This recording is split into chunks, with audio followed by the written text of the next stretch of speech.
New cards, PogChamp. New cards, PogChamp. Say it with me, chat. Wights, Wights, Wights, Wights, Wights. We've got the Wight Sworn, which I think, I hope, I pray, is going to be translated as White Knight. You can only use the second and third effects of this card's name once per turn. This card's name becomes Skull Servant while in the graveyard. If you have Skull Servant and are King of the Skull Servants in the graveyard, you can send this card from your hand or field to the graveyard. Send cards from the top of your deck to the graveyard to the number of Skull Servant and King in your graveyard. Banish this from your graveyard. Target a Skull Servant in your graveyard. Special summon it. So, this is crazy. It's crazy good. They gave it grass, but would you believe me if I told you that that grass looks greener effect is actually kind of mid? Like, the important part of this card is that it is a Skull Servant while in the graveyard, and it can be banished from the graveyard to target a King of the Skull Servants and special summon it. That's it. Those are all good.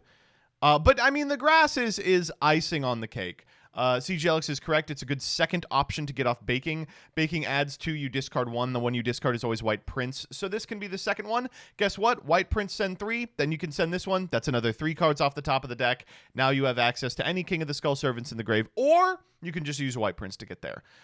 This card's cool. It's really good. I don't know if it'll be a 3 of in the Skull Servant deck. I imagine it will be, just because, like, a Skull Servant that can modulate is pretty good.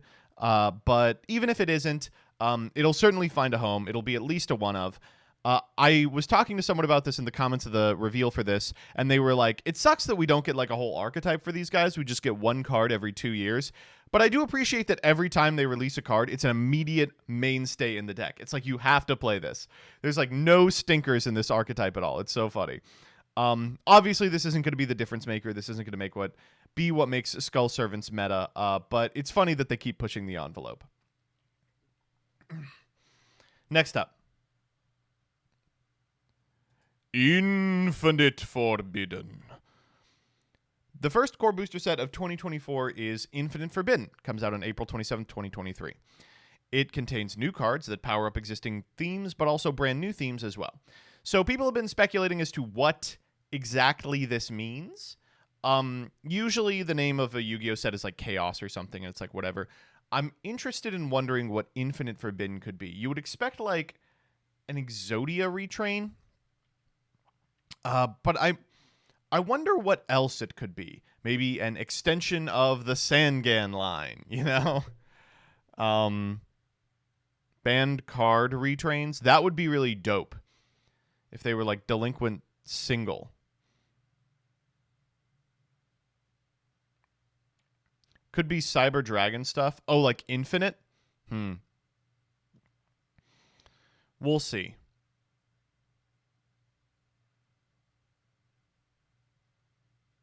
Easy choice. Yeah. We will see. I think it will also include a bunch of, reprints for the cards that are forbidden, I hope. Next up. Ascend with Metaltronos. Okay, so Metaltronos, I know got Golden Nova real hard because I think this is the first time Zephyr Metaltron has been referenced. It's like, oh shit, right. That guy was like really important to dual terminal lore, and he just like never showed up. So he's there now. That's something. Target a face-up non-token monster your opponent controls. Special summon a monster that has 2 or more of the same type, attribute, and or attack from your hand, deck, or extra deck, but its effects are negated. If you do negate the targeted monster's effects, then if the 2 monsters have the same name, you can banish both face down. Your opponent cannot activate the targeted monster's effects in response to this card's activation. So this is a weird one.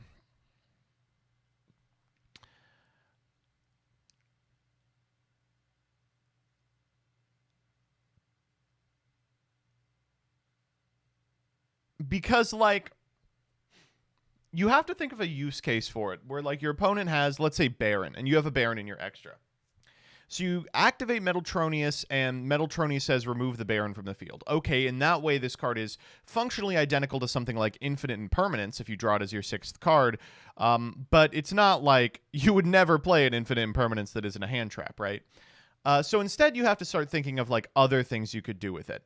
Well, you could summon your own Baron, but its effects are negated, so you would just use it as a beater. Or one thing you could do is use it to get a utility monster that has like graveyard application onto your side of the field, and also happens to have similar types, attributes, or attacks. Obviously, Baron is a bad example, but like, let's say, maybe it works for Baron's a 10. Yeah, let's say it's an 8 warrior with a negate attached to it, and you summon a preventer from deck. Then it's like, okay, maybe I don't have to worry too much about the monster, and I have maybe an extender. The level isn't 1. Okay, well then attack. I think what's getting people tripped up is that potential extra utility. Because without it, it's like, oh, this is just like worse targeted removal. The funniest one I saw was target Ken or Gen and summon Utopic Future. That is funny, but again, its effects are negated. I think people are massively hyping up this card. I don't think it's nearly as good as people are pretending. That was wrong. I think that it is a fine card and might find its way into sideboards in a very specific metagame. But I don't think it'll see like consistent play like a staple would. To me, this is a lot more Ultimate Slayer and a lot less Triple Tactics Talents, for instance. Next up.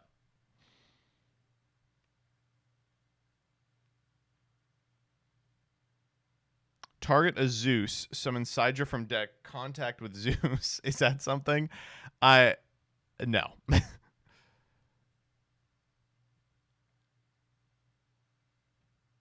Isn't Triple Tactics format dependent? Yes, but Triple Tactics sees play, and Ultimate Slayer largely doesn't, is what I'm trying to say with that comparison. Next up, Blink Out. Okay, so a quick question about this one. Is that fucking Fallen of Agrios? What is he doing up there? Get down. All right, we have target a link monster on the field, return it to the extra deck, then special summon one of the materials used for its link summon from your graveyard. Why?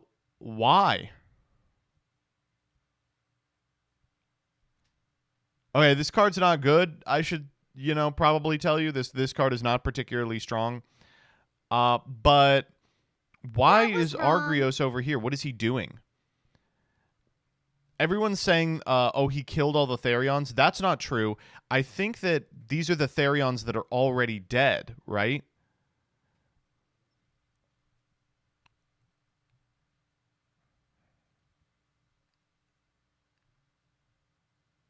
It's Alicia and Duke. He's going to go in them, right? He's reviving them? Oh. He misses them? Of course he misses them. They're friends. The sprites and the Therions are good friends.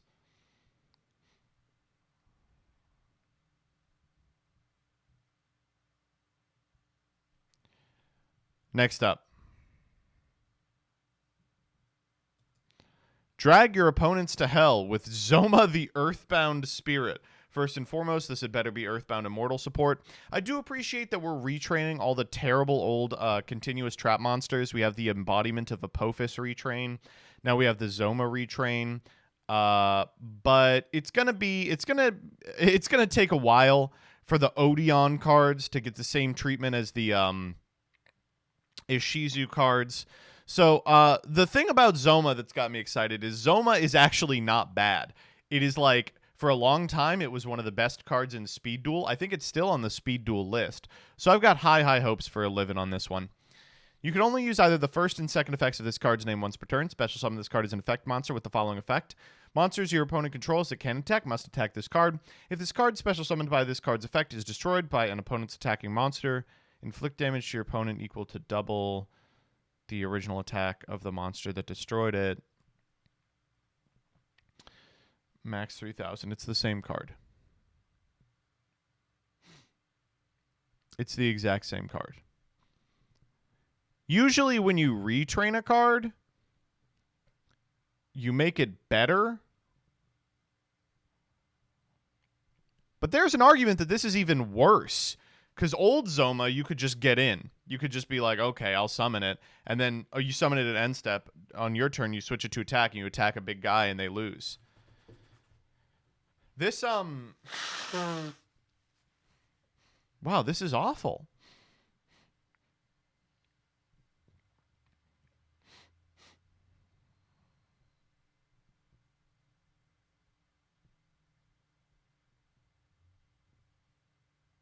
It's almost objectively worse. I think the only thing it's got going for it is cards that force your opponent to do battle phase are pretty interesting and operate in a way that a better deck or a deck that plays better cards might eventually be able to take advantage of. So if you control a card that says monsters your opponent controls that can attack must attack this card, provided your opponent has a monster that is not declared an attack this turn, I believe they have to go to the battle phase, right? So, you know, maybe that's something. That's the only interesting part of this card at all. People are saying no. I'm pretty sure you're wrong. I'm pretty sure you're wrong. I'm pretty sure they have to, yeah. They are forced into battle phase as long as they have an attack position monster. Yeah. But as of yet, this card is fucking balls bad. Next up.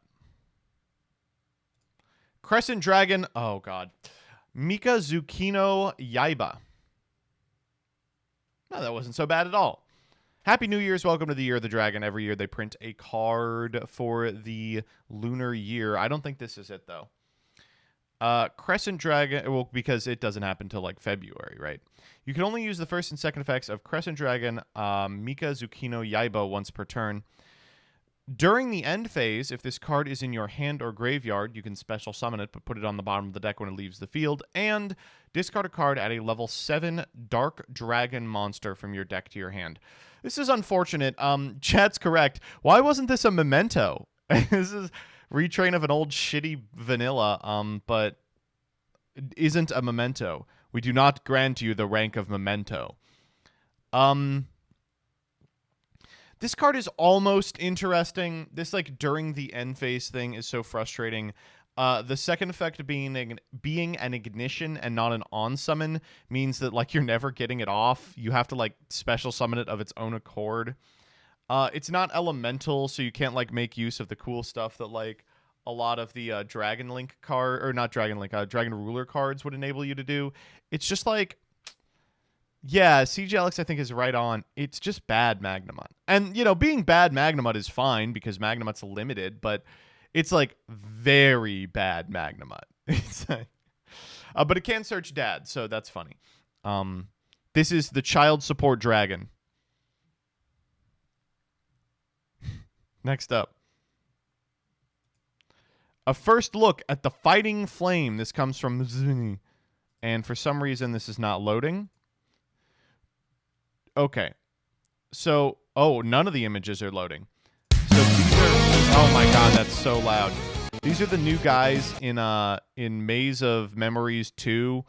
Remember Even More. It's the Flame Swordsman archetype. So we have Fighting Flame Swordsman. If this card is normal or special summon, you can add a spell trap that mentions Flame Swordsman from your deck to your hand. Why are we even doing archetypes anymore if we can just keep printing this text on cards that mentions Flame Swordsman from your deck to your hand?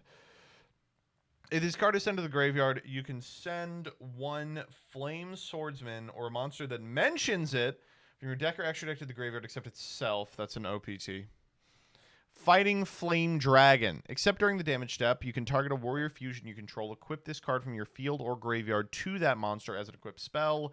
While this card is equipped to a Flame Swordsman or a monster that mentions it, the equipped monster gains 700 attack and can make a second attack during each battle phase. So the concept is you use the first one to send Fighting Flame Dragon, and then during the battle phase, you can equip Fighting Flame Dragon to your Fighting Flame Swordsman, and it gains 700 attack. Whoa! I don't know why we keep beating the dead horse of DM, but was anyone asking for a Flame Swordsman retrain series? I just thought it was kind of cool that Flame Swordsman ended up being referenced on a bunch of shitty fusion cards. Now it's like, really? We're doing Flame Swordsman retrains? You know what's crazy? This isn't even the first Flame Swordsman retrain. They did blue Flame Swordsman stuff, and now we're doing it again. A lot of people did. Well, I hope those people will purchase Maze of Millennia because your boy will not. I am not interested. Next up. Nothing. That's it. That's really it. Man, the holidays are a rough time to be playing Yu-Gi-Oh! Because nothing interesting is